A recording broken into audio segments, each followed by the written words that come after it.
Hello guys and welcome to our channel. Today I will show you how you can scan QR codes in the SAMSUNG Galaxy A73 5G.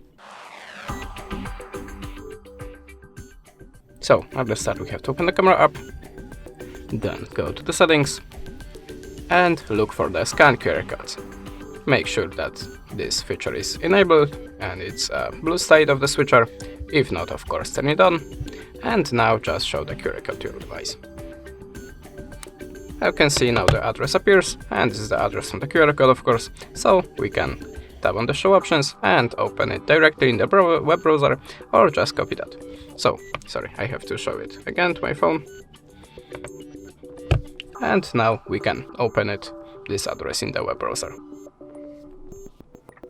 And that's it. How you can see it's worked perfect. And this is how it works. Thanks for the watching, leave us a subscribe or a comment, and remember to visit our site and your YouTube channel for more videos. Goodbye!